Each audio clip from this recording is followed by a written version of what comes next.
El silencio después de un "yo también te quiero" debería haber sido reconfortante. En cambio, se convirtió en el instante en que mi mundo entero se resquebrajó como un huevo al chocar contra el hormigón.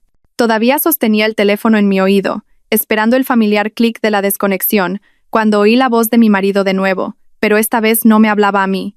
«Se lo ha tragado todo», dijo Íñigo, su voz con ese tono de satisfacción que yo había confundido con felicidad en nuestro matrimonio. «El numerito de la viuda afligida va a ser perfecto cuando llegue el momento». La sangre se me heló en las venas. El teléfono temblaba en mi mano mientras otra voz se unía a la conversación. Una voz que hizo que el estómago se me cayera a los pies. «La póliza del seguro es sólida», dijo mi hermanastro, Borja, sus palabras cortándome como fragmentos de cristal. 2 millones de euros más las propiedades de la herencia.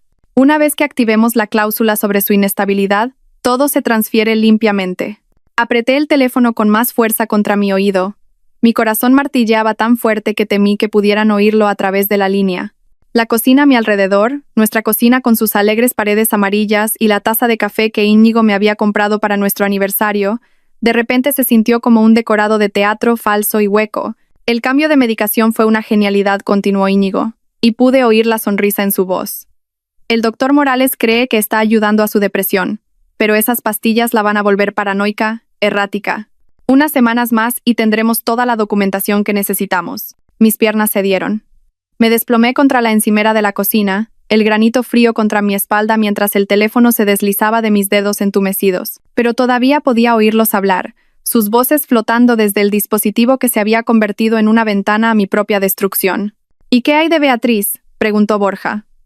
«Ha estado haciendo preguntas sobre el fideicomiso». «Mi hermana no será un problema», respondió Íñigo con desdén. «Está demasiado ocupada con su propia vida como para investigar a fondo. Además, una vez que Cayetana esté internada, Beatriz nos agradecerá que nos ocupemos de todo».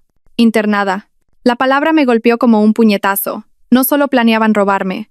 Planeaban declararme mentalmente incompetente y encerrarme. Miré el frasco de pastillas en la encimera, el que el doctor Morales me había recetado hacía solo 3 semanas. El que Íñigo había apoyado tanto, trayéndome agua cada mañana, asegurándose de que tomara mi medicina con el desayuno. Las pastillas que me habían estado haciendo sentir nublada, desconectada, como si estuviera viviendo mi vida a través de un grueso panel de cristal. ¿Cuánto tiempo llevaba esto en marcha? ¿Cuánto tiempo llevaba mi marido envenenándome lentamente mientras me besaba para darme las buenas noches? ¿Cuánto tiempo llevaba mi hermanastro, el chico al que ayudé a criar después de que papá se casara con su madre, planeando robar todo lo que nuestro padre me había dejado? La conversación continuó, pero sus voces parecían venir de debajo del agua. Oí fragmentos. «El abogado, poder notarial, nunca se lo esperará». Cada palabra era otro clavo en el ataúd de la vida que creía estar viviendo. «Mi nombre es Cayetana Alonso, y hasta hace 3 minutos, creía ser una mujer luchando contra la depresión tras perder a mi padre, apoyada por un marido cariñoso y una familia atenta. Ahora sabía que era la presa, y los cazadores me habían estado acechando durante meses. Me obligué a respirar, a pensar. El teléfono seguía conectado. Todavía no sabían que podía oírlos. Por primera vez en semanas, mi mente se sintió aguda, clara, probablemente porque había olvidado tomar mi medicación matutina con las prisas por llegar a mi cita de terapia. Terapia. Otra pieza del rompecabezas encajó. El doctor Morales, que había sido tan rápido en recetar medicación, tan ansioso por documentar mis episodios. ¿Cuánto le estaba pagando Íñigo? ¿O era Borja quien movía esos hilos? Cogí el teléfono con manos temblorosas y terminé la llamada. El silencio que siguió fue más ensordecedor que su conversación. Luego me senté en mi cocina, la cocina donde Íñigo me preparaba el café cada mañana, donde Borja había compartido las comidas de domingo con nosotros, donde me había sentido segura y amada, y empecé a planear. Creían que estaban cazando a un ciervo herido. No tenían ni idea de que habían despertado a una loba. A la mañana siguiente, hice algo que no había hecho en semanas. Fingí tomar mi medicación. Íñigo me vio tragar la pastilla con su habitual sonrisa preocupada. La misma expresión que había puesto cuando me cogió la mano en el funeral de papá, cuando prometió encargarse de todo. «¿Cómo te sientes hoy, cariño?», preguntó, apartando un mechón de pelo de mi cara con unos dedos que ahora sentía como hielo contra mi piel. Mejor mentí, forzándome a inclinarme hacia su contacto. «La niebla se está disipando un poco». Su sonrisa se tensó, casi imperceptiblemente. «Eso es maravilloso. Pero ¿recuerda lo que dijo el doctor Morales? La recuperación no es lineal. Podrías tener algunos días malos por delante». Estaba preparando el terreno para mi inevitable colapso. Qué considerado por su parte. Lo sé, dije suavemente. Solo estoy agradecida de tenerte para que te ocupes de todo. No sé qué haría sin ti. Las palabras sabían a ceniza en mi boca, pero la expresión de Íñigo se relajó. Me besó en la frente y tuve que luchar para no apartarme. Siempre cuidaré de ti, Cayetana. Siempre. Después de que se fue a trabajar, escupí la pastilla en la palma de mi mano y la tiré por el inodoro. Luego llamé a mi trabajo en la galería de arte para decir que estaba enferma. Un trabajo que Íñigo me había estado animando a dejar, alegando que el estrés era demasiado para mi frágil estado. Tenía trabajo que hacer. Mi primera parada fue el banco. Había dejado que Íñigo manejara nuestras finanzas desde la muerte de papá, demasiado afligida y medicada para preocuparme por el dinero. Pero todavía tenía acceso a mis cuentas, y necesitaba ver exactamente qué había estado pasando con mi herencia. Los números en la pantalla me revolvieron el estómago. Transferencias, retiradas, cambios de inversión, todo autorizado con mi firma electrónica, excepto que yo nunca había autorizado nada de eso. Íñigo había estado moviendo mi dinero sistemáticamente. Pequeñas cantidades al principio, luego sumas más grandes a medida que mi depresión empeoraba y me involucraba menos en las decisiones del día a día. La directora del banco, la señora Benjumea, apareció a mi lado. ¿Está todo bien, señora Alonso? Parece pálida. Me volví hacia ella, esta mujer que conocía a mi familia desde hacía años, que había ayudado a papá a establecer mi fideicomiso cuando cumplí 25. Señora Benjumea, necesito preguntarle algo y necesito que sea completamente honesta conmigo, ella asintió, la preocupación surcando sus facciones. ¿Ha estado mi marido aquí recientemente, haciendo cambios en mis cuentas? Su expresión cambió, se volvió cautelosa. Señora Alonso, quizás deberíamos discutir esto en mi despacho. El despacho privado se sentía como un confesionario. Mientras la señora Benjumea cerraba la puerta detrás de nosotros, se sentó frente a mí, con las manos cruzadas sobre el escritorio, y pude ver el conflicto en sus ojos. Su marido tiene un poder notarial, dijo con cuidado. La documentación se presentó hace 6 semanas, después de que empezara a tener dificultades. ¿Qué dificultades? El incidente aquí en el banco. ¿No lo recuerda? Se me heló la sangre. ¿Qué incidente? El rostro de la señora Benjumea se arrugó con simpatía.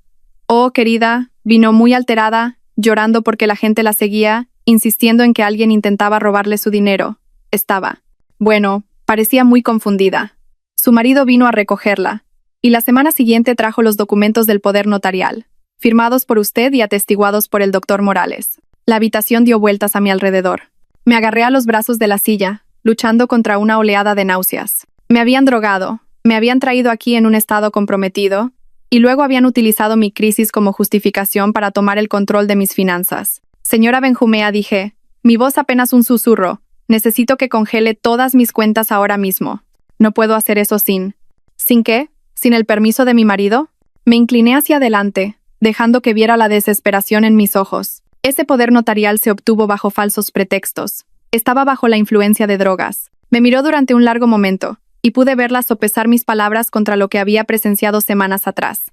Finalmente, cogió su teléfono. Voy a llamar al doctor Morales, dijo. Si está teniendo otro episodio. No me levanté tan rápido que mi silla rodó hacia atrás. No lo llame, por favor. Es parte de esto. Pero ella ya estaba marcando. Observé impotente mientras hablaba en voz baja, describiendo mis delirios paranoicos y mi comportamiento errático. Cuando colgó, su expresión se había endurecido. El doctor Morales está en camino, dijo. Y he llamado a su marido. Ambos están muy preocupados por usted. Estaba atrapada. Si me quedaba, me internarían en cuestión de horas. Si huía, solo confirmaría su narrativa de que era inestable, pero no podía dejarles ganar. No cuando estaba tan cerca de entender el alcance total de su traición. Necesito usar el baño, dije. La señora Benjumea dudó, luego asintió. Por supuesto, pero Cayetana, por favor, no haga ninguna locura. Su familia la quiere, solo quieren ayudar. Le sonreí, la misma sonrisa confiada que le había estado dando a Íñigo durante meses. Lo sé, volveré enseguida. El baño del banco tenía una ventana que daba al callejón trasero del edificio. Fue un espacio reducido y arruiné mi vestido favorito al salir, pero lo logré justo cuando oí la voz de Íñigo en el vestíbulo, con ese tono de marido preocupado que había perfeccionado. Tenía quizás 1 hora antes de que se dieran cuenta de que me había ido y empezaran a buscarme. Necesitaba ayuda, y la necesitaba de alguien que no esperaran. Necesitaba a Beatriz. Mi cuñada vivía a 20 minutos, en un barrio de Pozuelo de Alarcón que gritaba perfección suburbana. Beatriz siempre había sido la práctica, la escéptica que hacía preguntas difíciles y no aceptaba respuestas fáciles. Si alguien me creería, sería ella. Pero cuando abrió la puerta y me vio allí, despeinada y con los ojos desorbitados, su expresión cambió inmediatamente a preocupación. «Cayetana, ¿qué ha pasado?» «Íñigo ha llamado. Dijo que habías tenido un episodio en el banco. Ya la había llamado. Mi corazón se hundió. Por supuesto que lo había hecho. Estaban cubriendo todas sus bases. Entra», dijo Beatriz, haciéndome pasar a su salón impecable. «Tienes un aspecto terrible. ¿Cuándo fue la última vez que comiste algo?» No podía recordarlo. La medicación había estado suprimiendo mi apetito durante semanas. «Beatriz, necesito que me escuches. Que me escuches de verdad. Íñigo y Borja están tratando de internarme para poder robar mi herencia». Se sentó frente a mí, su rostro cuidadosamente neutral. «Esa es una acusación muy seria». Los oí hablar. Íñigo olvidó colgar el teléfono después de nuestra llamada de ayer y lo oí todo. «Me han estado drogando, Beatriz. Las pastillas que me recetó el doctor Morales no son antidepresivos. Me están volviendo paranoica y confundida para poder afirmar que soy mentalmente incompetente». Beatriz se quedó en silencio un largo momento, estudiando mi rostro. «¿Sabes cómo suena eso, verdad? Como los desvaríos de una mujer con una enfermedad mental. Lo sé, y cuentan con eso». Me incliné hacia adelante, agarrando sus manos. «Pero tú me conoces, Beatriz. Me conoces desde hace 8 años. ¿Te he mentido alguna vez? ¿He sido alguna vez otra cosa que racional y sensata?» Apretó mis manos suavemente. «No, pero el duelo puede cambiar a la gente, Cayetana. Y la depresión. No estoy deprimida». Las palabras salieron de mí más fuertes de lo que pretendía. Quiero decir, estaba triste por papá. Por supuesto que lo estaba. Pero no era suicida ni delirante ni ninguna de las cosas que Íñigo ha estado diciendo. La única vez que me he sentido loca es cuando he estado tomando esas pastillas. El teléfono de Beatriz vibró. Miró la pantalla y vi el nombre de Íñigo. «No contestes», le supliqué. «Por favor, solo dame 5 minutos para demostrar lo que digo». Dudó, luego rechazó la llamada. 5 minutos. Saqué mi teléfono y le mostré la aplicación del banco, las transferencias y retiradas que habían estado ocurriendo sin mi conocimiento. Luego le mostré el frasco de pastillas, explicando cómo Íñigo había sido tan insistente con mi horario de medicación. «Todo esto podría tener una explicación», dijo Beatriz, pero su voz era menos segura ahora. «Quizás Íñigo solo intentaba ayudar a gestionar tus finanzas mientras estabas de luto. ¿Y la medicación? Entonces explica esto». Reproduje la grabación que había hecho de la llamada del día anterior. Había sido lo suficientemente inteligente como para empezar a grabar en el momento en que me di cuenta de que Íñigo no había colgado. El rostro de Beatriz se puso blanco mientras escuchaba la voz de su hermano discutiendo mi inestabilidad y el dinero del seguro. Cuando la voz de Borja se unió, hablando de activar cláusulas y transferir activos, pareció que iba a vomitar. «Oh, Dios mío», susurró. «Oh, Dios mío, Cayetana, lo siento mucho. No tenía ni idea». «¿Mi Chris?» «¿Cómo no iba a hacerlo?» Esa es la voz de Íñigo, clara como el agua. Se levantó, caminando de un lado a otro hacia la ventana. «Pero esto es criminal. Tenemos que llamar a la policía». «¿Con qué pruebas? ¿Una grabación que podría ser descartada como falsa?» Mi palabra contra la de un médico respetado y mi marido afligido. Negué con la cabeza. «Han estado planeando esto durante meses, Beatriz. Tienen documentación, testigos, informes médicos. Para cuando la policía investigue todo, estaré encerrada en un centro psiquiátrico, y ellos habrán vaciado todas las cuentas». El teléfono de Beatriz vibró de nuevo. Esta vez era Borja. «Ahora te llama él», también observé. «Están coordinando su búsqueda». Rechazó la llamada, pero pude ver los engranajes girando en su mente. «¿Qué quieres hacer?» «Quiero destruirlos. Pero necesito ayuda, y necesito que alguien en quien confían me ayude a hacerlo». Beatriz me miró durante un largo momento, luego asintió lentamente. «¿Qué necesitas?» El plan que urdimos era simple en concepto, pero complejo en su ejecución. Beatriz llamaría a Íñigo, le diría que me había encontrado teniendo una crisis en su salón y lo convencería de que necesitaba intervención psiquiátrica inmediata. Sugeriría llevarme al consultorio del doctor Morales, donde Íñigo podría firmar los papeles de internamiento. Mientras tanto, yo estaría reuniendo pruebas. «Esto es increíblemente peligroso», advirtió Beatriz mientras me ayudaba a subir a la parte trasera de su SUV. «No me atraparán», dije, aunque mi corazón martilleaba contra mis costillas. «Íñigo cree que estoy teniendo un brote psicótico. No esperará que esté pensando con la suficiente claridad como para investigar». Beatriz me llevó al edificio de oficinas de Íñigo y me dejó en el aparcamiento. Tenía quizás 2 horas antes de la falsa cita en el consultorio del doctor Morales. 2 horas para encontrar pruebas de lo que habían estado planeando. El bufete de abogados de Íñigo ocupaba 3 plantas de un rascacielos en el centro, en la Castellana. Había estado allí docenas de veces para fiestas de la oficina y cenas con clientes, así que el guardia de seguridad, Jerónimo, me reconoció y me dejó pasar sin hacer preguntas. «Señora Alonso, ¿cómo se encuentra?» Íñigo mencionó que había estado indispuesta. «Mucho mejor, gracias, Jerónimo. Solo necesito coger algo del despacho de Íñigo». La secretaria de Íñigo estaba almorzando. La puerta de su despacho estaba sin cerrar. Me deslicé dentro e inmediatamente fui a su ordenador. Siempre había sido descuidado con las contraseñas, usando la misma combinación de nuestra fecha de aniversario y el apellido de soltera de su madre para todo. Lo que encontré en sus archivos hizo que mis manos temblaran de rabia. Había correos electrónicos que se remontaban a 6 meses atrás, conversaciones con Borja sobre la situación cayetana. Lo habían estado planeando desde antes del funeral de papá, esperando el momento adecuado para atacar. Había comunicaciones con el doctor Morales sobre protocolos de medicación, discusiones sobre dosis y efectos secundarios. Había documentos falsificados con mi firma, formularios de seguros que nunca había visto y un cronograma detallado para mi deterioro mental. Pero la peor parte era la carpeta etiquetada como planes de contingencia. Dentro había fotografías mías tomadas sin mi conocimiento.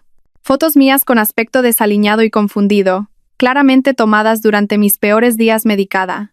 Había declaraciones de testigos de personas que nunca había conocido, afirmando haber observado mi comportamiento errático. Incluso había una nota de suicidio falsa escrita en una fuente que imitaba mi caligrafía. No solo planeaban robarme, planeaban destruirme tan completamente que nadie creería jamás mi versión de la historia. Copié todo a una memoria USB. Mis manos temblaban mientras trabajaba. Entonces encontré algo que me heló la sangre. Una póliza de seguro de vida que nunca había firmado, con Íñigo como único beneficiario. La prestación por fallecimiento era de 5 millones de euros. No planeaban tenerme internada indefinidamente.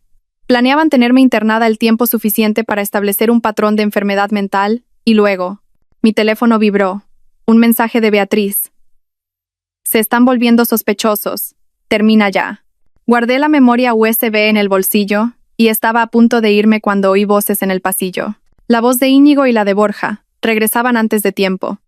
Miré a mi alrededor frenéticamente buscando un lugar para esconderme, pero el despacho de Íñigo era demasiado abierto, demasiado expuesto. Las voces se acercaban.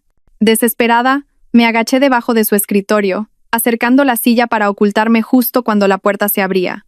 «Te dije que deberíamos habernos movido más rápido», decía Borja. «Se está volviendo demasiado sospechosa. Ese numerito en el banco podría haberlo arruinado todo».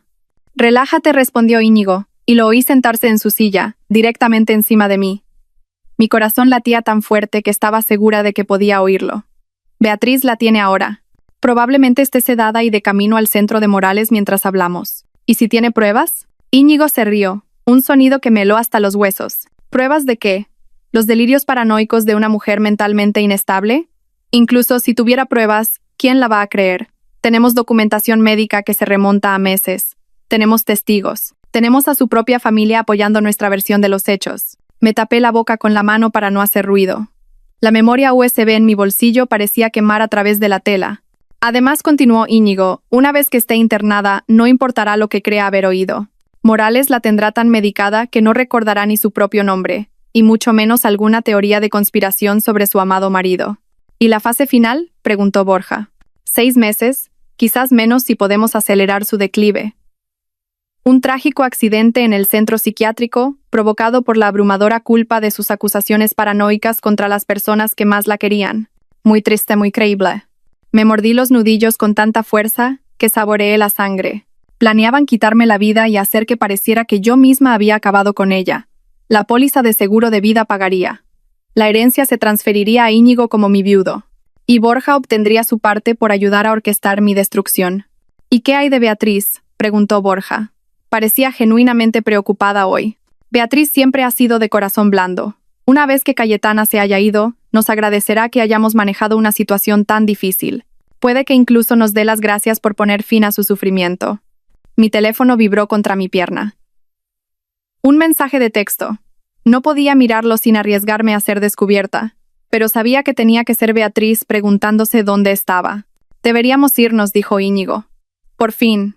Morales nos está esperando y quiero estar allí cuando la traigan». Necesito interpretar perfectamente al marido devastado.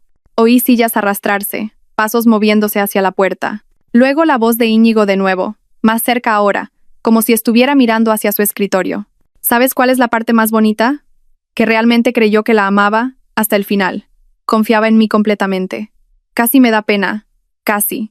Bueno, vale 7 millones de euros. Eso compra mucha compasión. Se fueron, sus risas resonando en el pasillo. Me quedé debajo del escritorio otros 5 minutos, asegurándome de que realmente se habían ido antes de salir con piernas temblorosas. 7 millones de euros. Eso es lo que mi vida valía para ellos.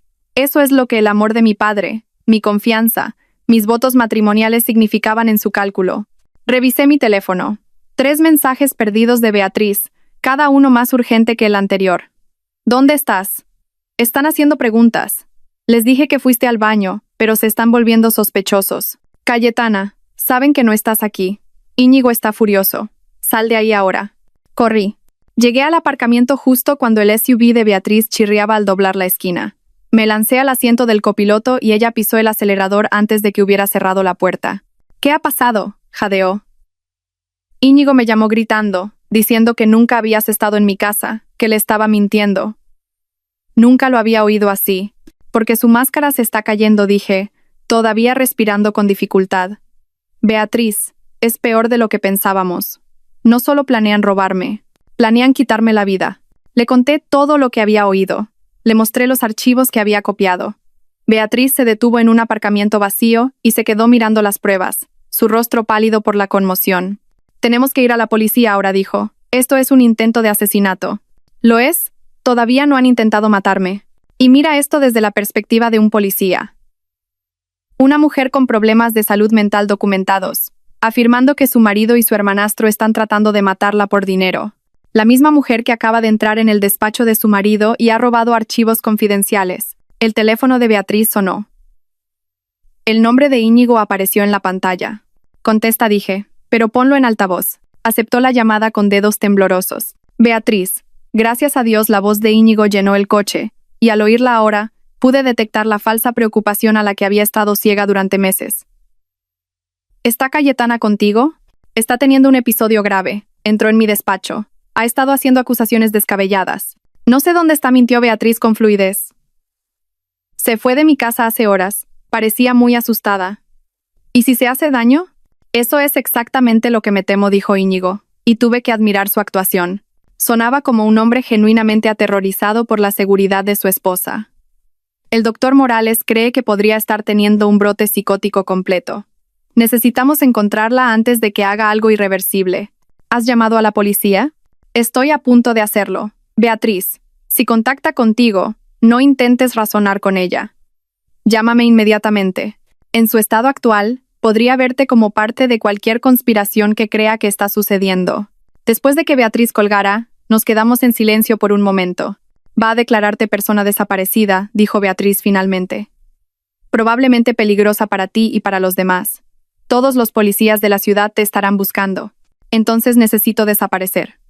Pero primero, necesito asegurarme de que esta evidencia llegue a alguien que pueda usarla. ¿Quién? Si no podemos confiar en la policía. El abogado de mi padre, Ricardo Montenegro. Él fue quien estableció mi fideicomiso, quien conocía los deseos de papá mejor que nadie. Si alguien puede ayudarme a navegar esto legalmente, es él. Beatriz asintió y arrancó el coche. ¿Dónde vive? No vive. Murió hace 3 meses. El rostro de Beatriz se descompuso. Entonces, ¿quién? Su hija, Valeria Montenegro. Se hizo cargo de su bufete. Saqué mi teléfono y empecé a buscar. Es joven, pero se supone que es brillante. Y no tiene ninguna conexión con Íñigo o Borja. Podría ser nuestra única oportunidad. Condujimos por la ciudad hasta el bufete Montenegro, una pequeña firma ubicada en una mansión victoriana reconvertida. Valeria Montenegro no era nada de lo que esperaba. No podía tener más de 30 años, con el pelo corto y castaño rojizo y unos agudos ojos verdes que parecían captarlo todo de una vez. Señora Alonso, dijo, levantándose de detrás del viejo escritorio de su padre. Sentí mucho lo de su padre. Hablaba de usted a menudo. Señorita Montenegro, necesito su ayuda. Y necesito que crea algo que va a sonar imposible. Le expuse todo. La llamada telefónica escuchada, la medicación, la manipulación financiera, las pruebas que había reunido. Valeria escuchó sin interrupción, tomando notas ocasionalmente, su expresión volviéndose más seria con cada revelación. Cuando terminé, se quedó en silencio un largo momento. Esto es exhaustivo, dijo finalmente, y si la mitad es cierto, está en peligro inminente. ¿McCree?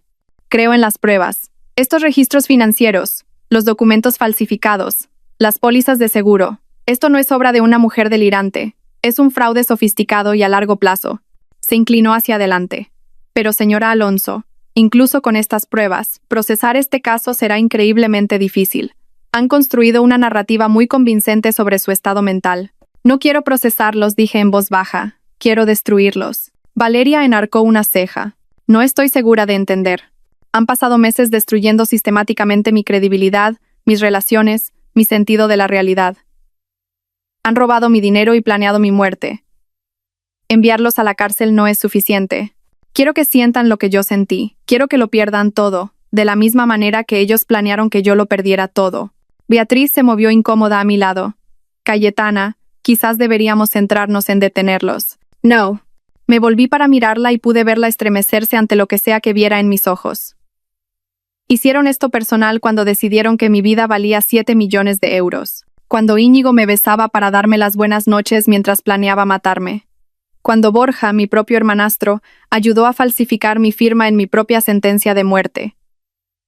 Me volví hacia Valeria. ¿Puede ayudarme o no? Valeria se quedó en silencio un momento. Luego sonrió, una expresión aguda y depredadora que me recordó a su padre. Señora Alonso, creo que podemos hacer algo mejor que simplemente destruirlos. Creo que podemos hacer que se destruyan a sí mismos. El plan que Valeria esbozó era elegante en su simplicidad y devastador en su alcance. Usaríamos su propia conspiración contra ellos, convirtiendo sus planes cuidadosamente trazados en los instrumentos de su caída.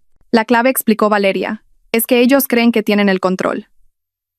Piensan que eres mentalmente inestable y que estás huyendo asustada. Vamos a dejar que sigan pensando eso mientras desmantelamos sistemáticamente sus vidas. La fase 1 ya estaba en marcha.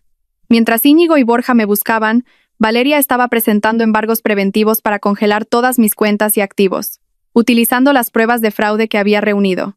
También estaba preparando denuncias penales y demandas civiles que los mantendrían enredados en batallas legales durante años. Pero eso era solo el principio. Su hermanastro Borja trabaja en el sector inmobiliario, ¿correcto?, preguntó Valeria. Sí. Tiene varios proyectos importantes en marcha. Proyectos que dependen de inversores que valoran la integridad y la confianza. ¿Cómo cree que reaccionarían esos inversores si descubrieran que está involucrado en fraude a mayores y un intento de asesinato? Beatriz parecía incómoda. No es eso. Quiero decir, ¿estamos hablando de destruir las inversiones de gente inocente? Los proyectos de Borja están construidos sobre mentiras y dinero robado, dije rotundamente. Cualquier inversor que pierda dinero por sus crímenes es una víctima, no una baja colateral de nuestra venganza. Valeria asintió con aprobación. Exactamente. Y en cuanto a Íñigo, su bufete representa a varios clientes de alto perfil que estarían muy interesados en saber que su abogado ha estado falsificando documentos y conspirando para cometer fraude de seguros. Estás hablando de acabar con sus carreras, dijo Beatriz. Ellos estaban hablando de acabar con mi vida, repliqué. Esto es misericordia en comparación con lo que planearon para mí. La fase 2 involucraba al Dr. Morales. Valeria tenía contactos en el colegio de médicos que estarían muy interesados en revisar sus archivos de pacientes, especialmente los patrones sospechosos de medicación y las relaciones financieras con las familias de ciertos pacientes. Pero la parte más importante, dijo Valeria, es que necesitamos que se incriminen aún más. Ahora mismo tenemos pruebas de fraude y conspiración, pero necesitamos que tomen acciones que demuestren claramente la intención de hacerle daño. ¿Cómo hacemos eso? Les damos lo que quieren. Les dejamos pensar que han ganado. El plan requería que yo desapareciera por completo durante 72 horas mientras Valeria ponía en marcha la maquinaria legal. Beatriz me llevó a la casa rural de su familia en la Sierra de Guadarrama, un lugar al que Íñigo nunca había ido y que Borja no conocía. Durante 3 días viví como un fantasma, sin teléfono, sin internet, sin contacto con el mundo exterior. Beatriz me traía provisiones y noticias, pero sobre todo me sentaba sola con mis pensamientos y mi rabia, planeando lo que diría cuando llegara el momento. Al tercer día, Beatriz llegó con noticias. Está funcionando, dijo, sus ojos brillantes de emoción. Íñigo ha presentado una denuncia por desaparición, alegando que eres suicida y peligrosa. Borja ha estado moviendo hilos para que la policía priorice tu búsqueda. Y el doctor Morales ha estado preparando una orden de internamiento psiquiátrico. ¿Y el lado legal? Valeria ha estado ocupada. Ha presentado denuncias ante el Colegio de Médicos, el Colegio de Abogados y la Fiscalía. También ha estado contactando discretamente a los inversores de Borja y a los clientes de Íñigo, solo haciendo preguntas inocentes sobre sus relaciones. Y Beatriz sonrió. 3 de los mayores inversores de Borja se han retirado. El bufete de Íñigo está llevando a cabo una investigación interna, y la licencia médica del doctor Morales está bajo revisión. Bien, pero no es suficiente. Necesitan confesar. Necesitan admitir lo que han hecho de una manera que no pueda ser negada o explicada. ¿Cómo conseguimos eso? Sonreí, y Beatriz dio un paso atrás ante la expresión de mi rostro. Les damos exactamente lo que han estado planeando. Fingimos mi muerte. El plan era una locura, peligroso y absolutamente perfecto. Valeria tenía un contacto en el Instituto Anatómico Forense, una mujer que le debía un favor a su padre y estaba dispuesta a ayudar a preparar un certificado de defunción.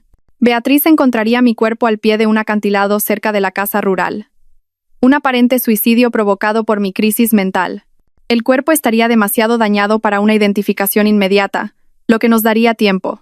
Mientras tanto, yo estaría escondida en una casa segura que Valeria había arreglado, observando cómo Íñigo y Borja celebraban su victoria e, inevitablemente, revelaban el alcance total de sus crímenes. «Esto es una locura», dijo Beatriz por 100ª vez mientras nos preparábamos. «Nada saldrá mal», dije, aunque mi corazón se aceleraba. Íñigo y Borja se creen muy listos, muy cuidadosos, pero están a punto de cometer el mayor error de sus vidas. Van a confiar el uno en el otro. El suicidio fingido salió a la perfección. Beatriz llamó al 112 histérica, informando que había encontrado mi coche abandonado cerca del acantilado y mi cuerpo al fondo. Los agentes que respondieron encontraron la escena exactamente como la habíamos preparado. Mi chaqueta enganchada en la rama de un árbol, mi bolso esparcido por las rocas y un cuerpo que requeriría registros dentales para ser identificado. Desde mi escondite en la casa segura de Valeria, vi la cobertura de noticias con sombría satisfacción. Íñigo interpretó al viudo afligido a la perfección, dando entrevistas sobre mi lucha con la enfermedad mental y sus desesperados intentos por ayudarme. «Era el amor de mi vida», le dijo al reportero, con lágrimas corriendo por su rostro. Ojalá hubiera podido salvarla. Borja fue más discreto pero igualmente convincente, hablando de cómo la familia había intentado apoyarme en mi difícil momento tras la muerte de papá. Pero sabía que la verdadera conversación ocurriría cuando pensaran que nadie los observaba. Valeria había dispuesto que se colocaran equipos de vigilancia en la casa de Íñigo y en el despacho de Borja. No tuvimos que esperar mucho.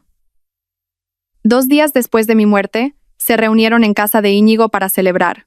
«No puedo creer que haya funcionado», dijo Borja, su voz llegando claramente a través de los micrófonos ocultos. Cuando saltó, pensé que alguien descubriría que la habíamos empujado a ello. «Por favor», se burló Íñigo. «Todo el mundo sabe que era mentalmente inestable. El accidente era inevitable. Nosotros solo lo ayudamos un poco. El dinero del seguro debería llegar en un mes», continuó Borja. 5 millones más las propiedades de la herencia, al 50/50, como acordamos. En realidad, dijo Íñigo, y pude oír la sonrisa en su voz, he estado pensando en nuestro acuerdo. Hubo una pausa. ¿Qué quieres decir? Bueno, yo hice la mayor parte del trabajo. La medicación, la manipulación psicológica, lidiar con ella día tras día. Tú solo ayudaste con la parte financiera. Acordamos 50/50, Íñigo. Acordamos muchas cosas, pero Cayetana está muerta, y las muertas no tienen hermanastros. En lo que a la ley respecta, soy su único heredero. Me incliné hacia adelante, apenas creyendo lo que oía. Ya se estaban traicionando, tal como esperaba. «Hijo de puta», gruñó Borja. «Esta fue mi idea. Yo fui quien descubrió cómo acceder a su fideicomiso. Yo encontré al doctor Morales. Y yo fui quien se casó con ella. Yo fui quien pasó 2 años fingiendo amar a una mujer que no soportaba. ¿Tienes idea de lo agotador que era fingir que me importaban sus sentimientos, su estúpido trabajo en la galería de arte, sus patéticos intentos de cocinar?» Las palabras me golpearon como puñetazos, aunque sabía que vendrían.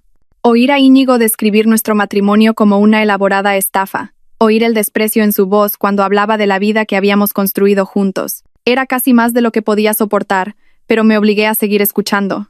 «Me gané cada céntimo de ese dinero», continuó Íñigo. «Y si crees que vas a entrar y llevarte la mitad, eres más delirante que Cayetana». «Lo revelaré todo», amenazó Borja, Le contaré a la policía sobre la medicación, sobre el doctor Morales, sobre todo. Íñigo se rió. ¿Con qué pruebas? ¿Crees que guardé registros de nuestras conversaciones? ¿Crees que dejé un rastro de papel? La única evidencia que existía estaba en mi ordenador, y ya la he destruido. Mi corazón se hundió. Si Íñigo había destruido las pruebas, entonces todo lo que había copiado podría ser inútil. Además, continuó Íñigo, ¿quién te va a creer? Solo eres el hermanastro afligido tratando de sacar provecho de la muerte de tu hermana. Yo soy el viudo devastado. Adivina qué historia encontrará el jurado más convincente. Bastardo, dijo Borja, y pude oír la rabia creciendo en su voz. ¿Crees que puedes simplemente dejarme fuera después de todo lo que he hecho? Creo que puedo hacer lo que quiera. Cayetana está muerta. El dinero es mío, y no puedes probar lo contrario. Hubo un sonido de forcejeo, luego la voz de Borja, tensa y enojada. Quítame las manos de encima. Fuera de mi casa, dijo Íñigo fríamente. Y si vuelves a amenazarme, me aseguraré de que la policía sepa exactamente quién me dio la idea de drogar a mi pobre esposa mentalmente enferma. Esto no ha terminado, escupió Borja. Sí, lo ha hecho. Cayetana está muerta. Y también nuestra sociedad. No vuelvas a contactarme. Oí un portazo, luego silencio. A través de la cámara de vigilancia, vi a Íñigo servirse una copa y brindar a la habitación vacía. Por Cayetana, dijo con una sonrisa cruel. Gracias por los 7 millones, cariño. Apagué la grabación y me recosté, mis manos temblando de rabia. Valeria, que había estado escuchando a mi lado, ya estaba al teléfono. ¿Lo tienes todo?, preguntó a quien estuviera al otro lado. Perfecto. Sí, necesitaremos copias para la fiscalía. Colgó y se volvió hacia mí. Los tenemos. Confesiones completas, admisiones de conspiración, e Íñigo acaba de amenazar a Borja con chantaje. Esto es más que suficiente para encerrarlos a ambos durante décadas. Bien, dije, pero mi voz sonaba hueca, incluso para mis propios oídos. ¿Cuándo actuamos? Mañana por la mañana. La policía los arrestará simultáneamente y lanzaremos a la prensa tu milagrosa historia de supervivencia. Serás la mujer que fingió su propia muerte para exponer el malvado plan de su marido. Debería haberme sentido triunfante. Debería haberme sentido reivindicada. En cambio, solo me sentía vacía. Cayetana. La voz de Beatriz vino desde atrás. También se había estado quedando en la casa segura, con miedo de volver a casa por si Íñigo o Borja intentaban usarla como palanca. ¿Estás bien? Acabo de oír a mi marido describir todo nuestro matrimonio como una mentira, dije en voz baja. Lo oí reírse de mi muerte. Lo oí brindar a mi memoria mientras planeaba gastar el dinero que obtuvo de mí. La miré. ¿Cómo se supone que voy a estar bien? Beatriz se sentó a mi lado y tomó mi mano. Se supone que estás viva. En todo lo demás podemos trabajar. Los arrestos ocurrieron al amanecer. Observé desde el despacho de Valeria cómo las furgonetas de noticias rodeaban la casa de Íñigo y el edificio de apartamentos de Borja. Las imágenes de ellos siendo llevados esposados deberían haber sido satisfactorias, pero todo lo que sentí fue una extraña insensibilidad. Señora Alonso. El asistente de Valeria llamó a la puerta. La rueda de prensa es en 1 hora. ¿Está lista? Me miré en el espejo. Había perdido peso durante las semanas en que me drogaron, y el estrés de los últimos días me había dejado ojeras. Parecía una mujer que había pasado por un infierno, lo cual, supongo, era cierto. Tan lista como puedo estar.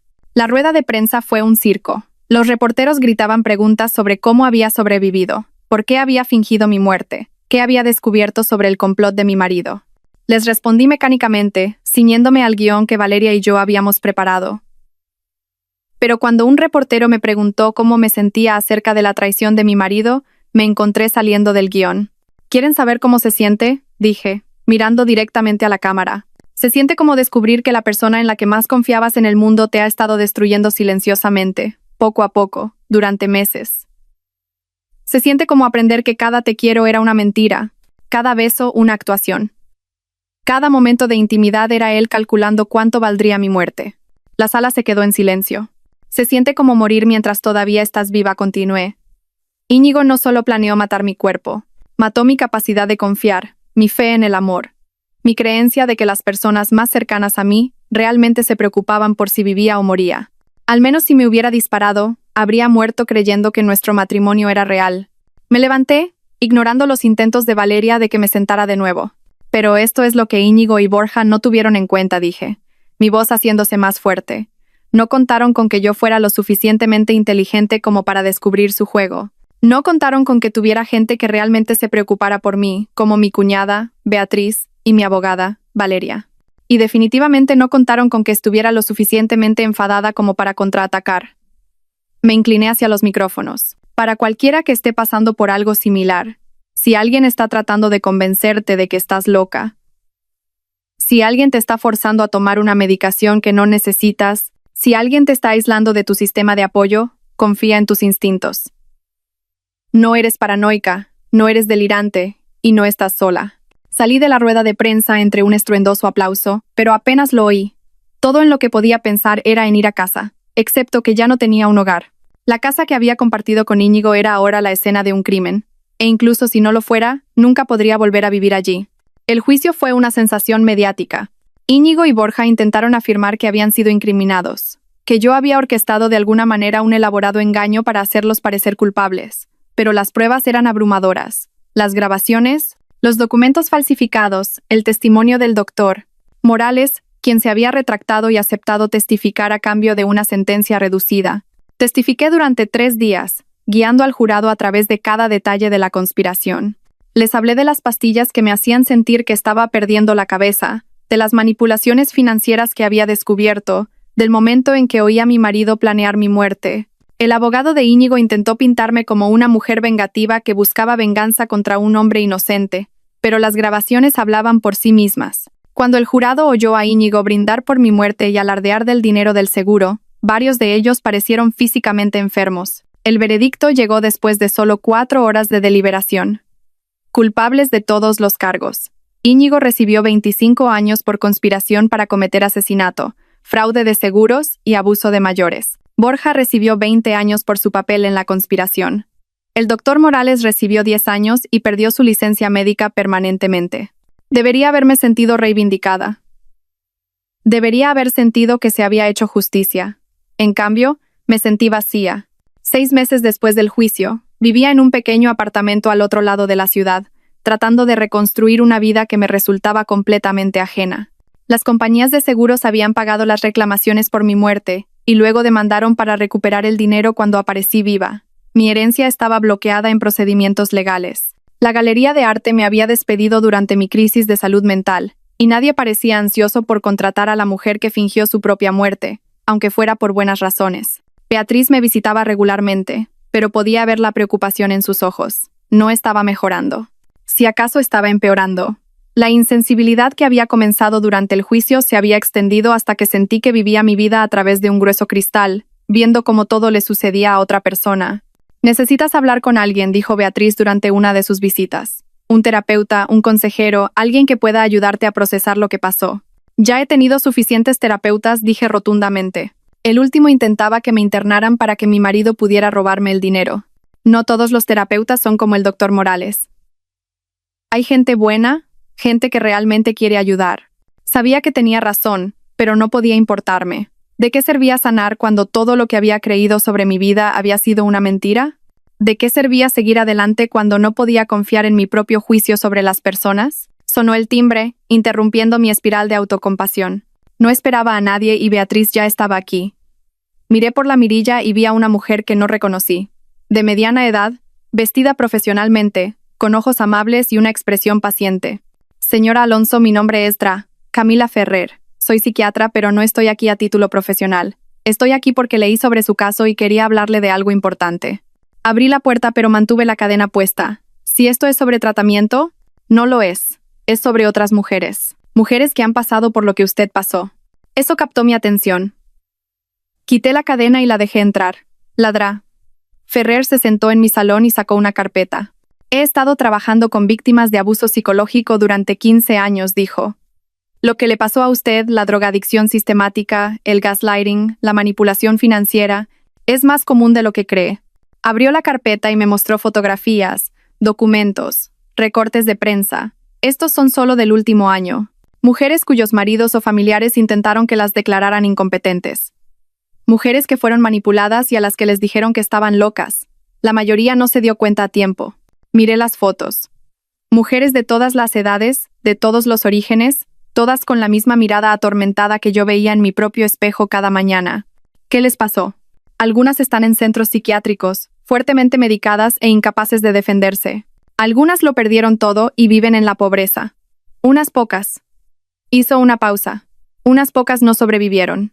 El peso de lo que decía me golpeó como un mazazo. ¿Está diciendo que hay otros Íñigos por ahí? ¿Otros Borjas? Estoy diciendo que hay toda una red de personas que se aprovechan de mujeres vulnerables, especialmente mujeres con dinero o propiedades. Utilizan el sistema de salud mental como un arma, convirtiendo a médicos, abogados e incluso a familiares en cómplices. Beatriz se inclinó hacia adelante. ¿Qué podemos hacer al respecto? Ladra. Ferrer sonrió por primera vez desde que llegó. Por eso estoy aquí. Señora Alonso, usted tiene algo que estas otras mujeres no tienen. Usted tiene pruebas. Tiene evidencia. Tiene una historia que la gente cree.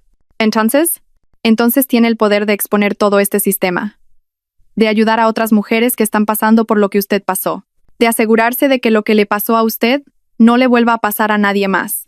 Me quedé en silencio un largo momento, pensando en las mujeres de las fotografías, en la mirada vacía de sus ojos que coincidía con la mía. ¿Qué tendría que hacer? Contar su historia. No solo las partes sensacionalistas que salieron en las noticias, sino la historia real. Las señales sutiles, la erosión gradual de su autonomía, la forma en que la hicieron dudar de su propia cordura. Ayudar a otras mujeres a reconocer las señales de advertencia antes de que sea demasiado tarde. ¿Y cree que eso ayudaría? Creo que podría salvar vidas. La fundación empezó pequeña, solo yo, Ladra, Ferrer y Beatriz trabajando desde un despacho alquilado en el centro. La llamamos Fundación Cayetana Alonso para la concienciación sobre el abuso psicológico. Y nuestra misión era simple: educar a las mujeres sobre las señales de advertencia de la manipulación psicológica sistemática y proporcionar recursos para aquellas que sospechaban que estaban siendo víctimas. Los primeros meses fueron duros. Tuve que revivir mi historia una y otra vez, hablando en grupos de apoyo y organizaciones de mujeres, dando entrevistas a periodistas e investigadores. Cada vez que la contaba, sentía que estaba hurgando en una herida que se negaba a sanar. Pero algo extraño empezó a suceder.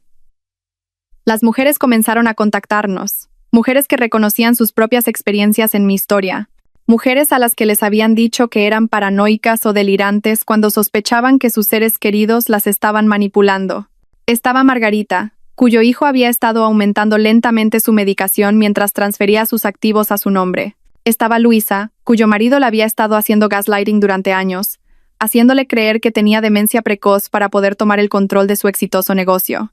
Estaba Jimena, cuyo padrastro había estado falsificando su firma en documentos legales mientras su madre miraba para otro lado.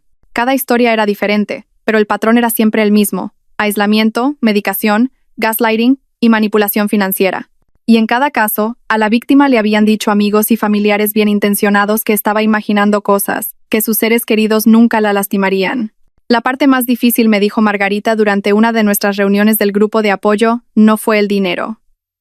Fue darme cuenta de que mi propio hijo me veía como nada más que una cuenta bancaria con piernas. Sabía exactamente a qué se refería.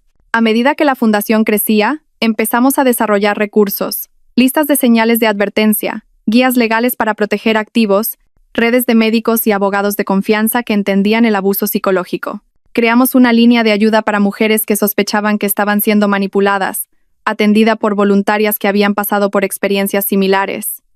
Pero lo más importante que hicimos fue escuchar.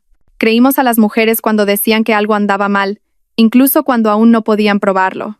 Validamos sus instintos y las ayudamos a confiar en sí mismas de nuevo. 5 años después de la condena de Íñigo, me presenté ante una comisión del Congreso de los Diputados para testificar sobre la necesidad de una legislación nacional para combatir el abuso psicológico y la explotación financiera de adultos vulnerables. El sistema actual, dije a los legisladores reunidos, trata estos crímenes como asuntos civiles o disputas familiares. Pero lo que me pasó a mí y a cientos de otras mujeres no son disputas familiares. Son empresas criminales sofisticadas que destruyen vidas y roban miles de millones de euros cada año. Miré a los miembros de la comisión. Algunos tomaban notas, otros miraban sus teléfonos, pero unos pocos escuchaban de verdad, y eso era suficiente. Los perpetradores cuentan con nuestro silencio, continué. Cuentan con la vergüenza y la duda de sus víctimas. Cuentan con un sistema que no toma en serio a las mujeres cuando dicen que algo anda mal. Pero ya no estamos en silencio. No estamos avergonzadas. Y no nos vamos a ir.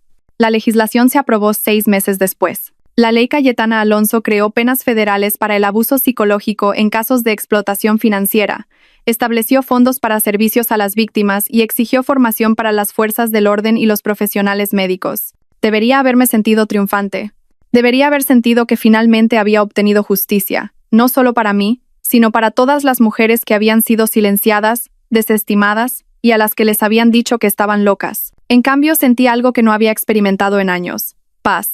La llamada llegó un viernes por la mañana en primavera. Estaba en mi despacho de la fundación revisando un expediente cuando mi asistente llamó a la puerta.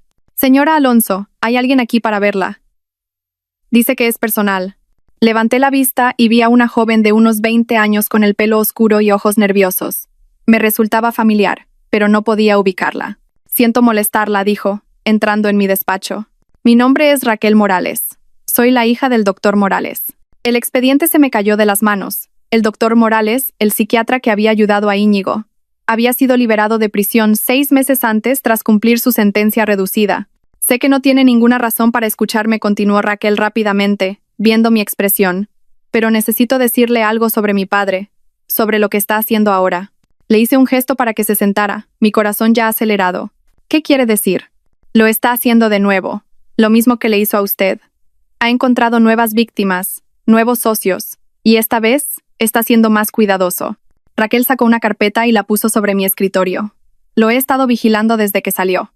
Sé que lo que le hizo fue imperdonable, pero es mi padre y esperaba que la prisión lo hubiera cambiado. Pero no fue así. Si acaso, lo hizo más listo para cubrir sus huellas». Abrí la carpeta y sentí que se me helaba la sangre. Había fotografías de mujeres mayores, informes médicos, documentos financieros. Era el mismo patrón que había visto antes: drogadicción sistemática, aislamiento, manipulación financiera. «¿Cuántas?», pregunté en voz baja. «Al menos 6 que yo sepa, quizás más». Ahora trabaja con una red, otros médicos, abogados, administradores de residencias. Su objetivo son viudas ricas, mujeres con activos sustanciales y sin familiares cercanos que las protejan. Estudié las fotografías, viendo mi propia historia reflejada en los rostros de estas mujeres. La confusión, el miedo, la erosión gradual de su autonomía. «¿Por qué me cuenta esto? ¿Por qué no va a la policía?». El rostro de Raquel se descompuso. «Lo intenté, pero ha aprendido de sus errores. Todo parece legítimo sobre el papel. Los medicamentos se recetan para condiciones válidas. Los acuerdos financieros están debidamente documentados. La familia parece genuinamente preocupada. Sin alguien dentro, sin pruebas de la conspiración, la policía cree que solo soy una hija tratando de causarle problemas a su padre criminal». «Exactamente». Se inclinó hacia adelante. «Pero usted lo detuvo antes. Usted lo expuso. Si alguien puede hacerlo de nuevo, es usted». Me quedé mirando los archivos, sintiendo el familiar peso de la responsabilidad sobre mis hombros. Había construido una buena vida para mí en los últimos 5 años. La fundación prosperaba. Había encontrado la paz. Incluso había empezado a salir con alguien de nuevo. Un hombre amable llamado Héctor que conocía mi historia y me amaba de todos modos. Podía alejarme de esto, dejar que otro se encargara. Pero luego volví a mirar las fotografías, los rostros de las mujeres que estaban viviendo lo que yo había sobrevivido, mujeres que podrían no tener tanta suerte como yo. «¿Qué necesita de mí?», pregunté. La investigación duró 8 meses. Trabajando con Raquel como nuestra fuente interna, construimos lentamente un caso contra el doctor Morales y su red. Era más sofisticado que cualquier cosa que Íñigo y Borja hubieran intentado. Una operación multiestatal que involucraba a docenas de conspiradores y cientos de víctimas. La parte más difícil fue verlo suceder en tiempo real, sabiendo que las mujeres estaban siendo manipuladas mientras reuníamos pruebas. Pero teníamos que ser pacientes, construir un caso hermético que no pudiera ser desestimado ni negociado. «La señora Henderson está empeorando», informó Raquel durante una de nuestras reuniones semanales. «Le han aumentado la medicación de nuevo y su hija la está presionando para que le firme un poder notarial». La señora Henderson era una de las víctimas que habíamos estado monitoreando, una viuda de 75 años con un patrimonio sustancial y una hija que de repente se había interesado mucho en las finanzas de su madre después de conocer al doctor Morales. «¿Cuánto tiempo tenemos?», pregunté. «Quizás una semana. Una vez que obtengan el poder notarial, se moverán rápido. Han aprendido de su caso. Saben que no deben alargarlo demasiado». Tomé una decisión que habría aterrorizado a mi antiguo yo, a la mujer que confiaba en todos y no cuestionaba nada. «Vamos a entrar, esta noche. Pero aún no tenemos suficientes pruebas. Tenemos suficientes para salvar a la señora Henderson. Y a veces, eso tiene que ser suficiente». La redada tuvo lugar al amanecer. Agentes de la Unidad de Delincuencia Económica y Fiscal, UDEF, coordinados a nivel nacional, intervinieron en 12 ubicaciones simultáneamente: el consultorio del doctor Morales, las residencias, los bufetes de abogados, las casas de los conspiradores. Estuve allí cuando arrestaron al doctor Morales. Parecía más viejo, más frágil de lo que recordaba, pero sus ojos todavía tenían el mismo cálculo frío que me había helado años atrás. Señora Alonso, dijo mientras se lo llevaban esposado. Debería haber sabido que usted estaba detrás de esto. Debería haberse quedado en la cárcel, repliqué. O mejor aún, debería haber encontrado otra profesión. Sonrió, una expresión que me puso la piel de gallina. ¿Cree que ha ganado algo aquí? ¿Cree que esto cambia algo? Hay docenas de operaciones como esta. Cientos de médicos y abogados que saben lo rentables que pueden ser las mujeres vulnerables. No puede detenerlos a todos. Quizás no dije, pero puedo detenerlo a usted. Y eso es suficiente por hoy. El juicio fue aún más grande que el de Íñigo y Borja. Los medios lo apodaron la conspiración Morales y expuso una red de corrupción que llegaba a algunas de las instituciones más respetadas del país. El doctor Morales recibió cadena perpetua. Esta vez, sus cómplices recibieron sentencias que iban de 10 a 30 años. Las residencias fueron clausuradas, los abogados inhabilitados y las víctimas, las que aún vivían, comenzaron el largo proceso de reclamar sus vidas y sus activos. Pero el resultado más importante no fueron las condenas ni las sentencias. Fue la conversación que siguió. De repente, todo el mundo hablaba de abuso psicológico, de la vulnerabilidad de las mujeres mayores, de los sistemas que no lograban protegerlas. Las facultades de medicina comenzaron a exigir cursos sobre el reconocimiento del abuso. Las agencias policiales desarrollaron nuevos protocolos para investigar estos crímenes. Y lo más importante, las mujeres comenzaron a hablar. La línea de ayuda de la fundación se inundó de llamadas de mujeres que habían reconocido las señales de advertencia en sus propias vidas, que confiaron en sus instintos en lugar de descartarlos como paranoia. Evitamos que docenas de casos llegaran al punto en que había llegado el mío, ayudando a mujeres a escapar antes de que lo perdieran todo. «Has cambiado el mundo», me dijo Héctor una tarde mientras estábamos sentados en el porche de la casa que habíamos comprado juntos, un pequeño lugar con un jardín donde podía cultivar las flores que siempre había amado, pero para las que nunca tuve tiempo durante mi matrimonio con Íñigo. «He cambiado una pequeña parte de él», corregí. «Todavía hay mucho trabajo por hacer. Siempre lo habrá, pero eso no disminuye lo que has logrado». Me apoyé en él, sintiendo el sólido calor de su presencia. Héctor no era en absoluto como Íñigo. Era honesto donde Íñigo había sido engañoso, comprensivo donde Íñigo había sido manipulador, genuino donde Íñigo había sido calculador. Me había llevado años volver a confiar, creer que alguien podría amarme sin querer destruirme. «¿Te arrepientes alguna vez?», preguntó. «De luchar en lugar de simplemente alejarte». Lo pensé por un momento, viendo la puesta de sol pintar el cielo en tonos dorados y rosados. No dije finalmente. Íñigo y Borja me quitaron 2 años de mi vida, pero también me dieron algo. Me dieron un propósito. Me demostraron que era más fuerte de lo que nunca supe. Y el doctor Morales. El doctor Morales me recordó que la lucha no ha terminado, que siempre habrá depredadores buscando presas vulnerables, pero también habrá gente dispuesta a enfrentarlos. 10 años después de aquella llamada que lo cambió todo, me presenté ante otra comisión del Congreso, esta vez para testificar sobre el éxito de la ley Cayetana Alonso y la necesidad de ampliar las protecciones. Cuando conté mi historia por primera vez dije, mirando a los legisladores reunidos, era solo una mujer tratando de exponer a los hombres que intentaron destruirla. Nunca imaginé que se convertiría en un movimiento. Las estadísticas eran asombrosas. En la década desde que se aprobó la ley, los procesamientos por abuso psicológico habían aumentado en un 400%. La fundación había ayudado a más de 10.000 mujeres a escapar de situaciones abusivas. La línea de ayuda había atendido más de 50.000 llamadas. Pero los números que más me importaban eran más pequeños, más personales. 6 mujeres que habían llamado a nuestra línea de ayuda habían evitado ser drogadas por familiares sospechosos. 12 mujeres mayores habían sido rescatadas de residencias fraudulentas. 37 mujeres habían luchado con éxito contra los intentos de declararlas incompetentes. Cada una era una victoria.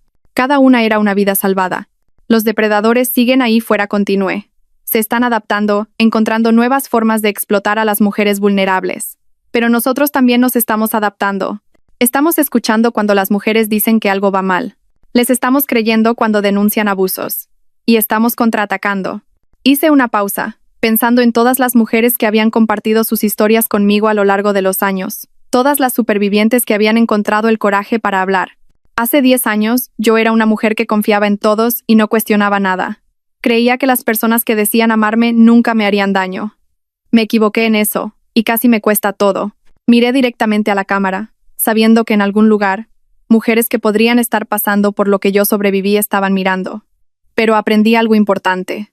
Equivocarse con la gente no te hace débil, ni estúpida, ni ingenua. Te hace humana. Y ser humana significa que mereces ser tratada con dignidad y respeto, no manipulada y explotada. Respiré hondo, sintiendo el peso de todo lo que había pasado, todo lo que había aprendido, todo lo que había construido de las cenizas de mi matrimonio destruido. A cualquier mujer que esté viendo esto y sospeche que algo va mal en su vida, a la que le hayan dicho que es paranoica, delirante o que imagina cosas, confía en ti misma. Tus instintos son válidos. Tus preocupaciones son reales. Y no estás sola. Sonreí, pensando en la fundación, en la red de supervivientes y defensores que habíamos construido, en las mujeres que estaban encontrando sus voces y su fuerza. Estamos aquí, estamos escuchando y no nos vamos a ir a ninguna parte. La carta llegó un martes, 15 años después de la condena de Íñigo. Estaba en mi despacho en la nueva sede de la fundación, un hermoso edificio en el centro que albergaba no solo nuestra organización, sino una docena de otros grupos que trabajaban para proteger a los adultos vulnerables. El remitente hizo que me temblaran las manos. Íñigo Vargas, Centro Penitenciario de Dueñas, Palencia. Me quedé mirando el sobre durante mucho tiempo antes de abrirlo.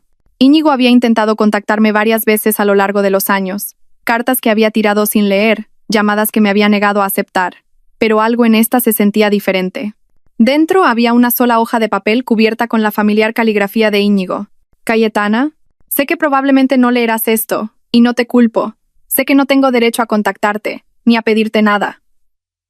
Pero me estoy muriendo, y hay cosas que necesito decir. Tengo cáncer de páncreas. Los médicos dicen que me quedan unos 6 meses. He pasado los últimos 15 años en prisión pensando en lo que te hice, y necesito que sepas que ahora entiendo lo equivocado que estaba. No puedo deshacer lo que hice. No puedo devolverte la confianza que destruí ni los años que te robé. No puedo traer de vuelta a la mujer que eras antes de que te rompiera. Pero puedo decirte la verdad, final y completamente. Nunca te quise. Me casé contigo por tu dinero. Me quedé contigo por tu dinero y planeé matarte por tu dinero. Cada beso fue una mentira. Cada te quiero fue una actuación. Cada momento de nuestro matrimonio fui yo calculando cuánto valías para mí. Pero esto es lo que no entendí entonces. Valías mucho más que el dinero. Eras amable, confiada y generosa. Y en lugar de atesorar esas cualidades, las exploté. Merecías un marido que te protegiera, no uno que te destruyera. He visto las noticias a lo largo de los años. He visto lo que has construido, las mujeres a las que has ayudado, las vidas que has salvado. Tomaste lo peor que te pasó y lo convertiste en algo hermoso. Tomaste mi traición y la usaste para proteger a otras mujeres de hombres como yo. No espero tu perdón. No lo merezco. Pero quería que supieras que, aunque nunca te quise como merecías, respeto en lo que te has convertido. Eres más fuerte de lo que yo fui, más valiente de lo que yo fui, mejor de lo que yo fui. Lo siento, Cayetana, por todo, por cada mentira, cada manipulación, cada momento de dolor que te causé. Siento no haber sido el hombre con el que pensaste que te casabas. Siento no haber sido el hombre que merecías. Espero que seas feliz. Espero que hayas encontrado a alguien que te quiera como deberías ser querida. Espero que hayas encontrado la paz. Íñigo. Leí la carta 2 veces. Luego la dejé sobre mi escritorio y miré por la ventana a la ciudad. En algún lugar había mujeres viviendo sus vidas, confiando en sus parejas, creyendo en el amor. Algunas serían traicionadas como yo, pero muchas más estarían protegidas gracias al trabajo que habíamos hecho, a las conversaciones que habíamos iniciado, a los sistemas que habíamos cambiado. Pensé en la mujer que había sido 15 años atrás. Confiada, ingenua, vulnerable. Ella se había ido, destruida por la traición de Íñigo, tan seguramente como si la hubiera matado. Pero de sus cenizas había surgido alguien más fuerte, alguien que podía proteger a otros de los depredadores que veían la vulnerabilidad como una oportunidad. Cogí mi teléfono y llamé a Héctor. «¿Qué tal tu día?», preguntó, su voz cálida con el afecto genuino que había aprendido a reconocer y en el que había aprendido a confiar. Complicado, dije, pero bueno. «¿Y el tuyo?». «Mejor ahora que hablo contigo». Sonreí, sintiendo el calor familiar que provenía de ser amada por alguien que me veía como algo más que una cuenta bancaria, más que un objetivo, más que un medio para un fin. «Te quiero», dije, y lo sentía completamente. «Yo también te quiero», respondió, y supe que él también lo sentía. Después de colgar, tomé la carta de Íñigo y la metí en la destructora de papel junto a mi escritorio. Luego abrí mi portátil y empecé a trabajar en mi discurso para la conferencia de mañana. Una reunión de defensores, supervivientes y fuerzas del orden de todo el mundo, todos trabajando para proteger a los adultos vulnerables de la explotación. El título de mi presentación era De víctima a vencedora. ¿Cómo la traición puede convertirse en un propósito? Tenía una historia que contar, mujeres que proteger y un mundo que cambiar. Íñigo se estaba muriendo en prisión, solo y olvidado. Yo vivía en libertad, rodeada de amor y propósito. Gracias a todos por seguir. Espero que esta historia despierte su interés por los temas sociales. Si te conmueve, dale like, comenta, comparte y suscríbete a mi canal. Juntos difundamos energía positiva y protejamos la luz. Gracias.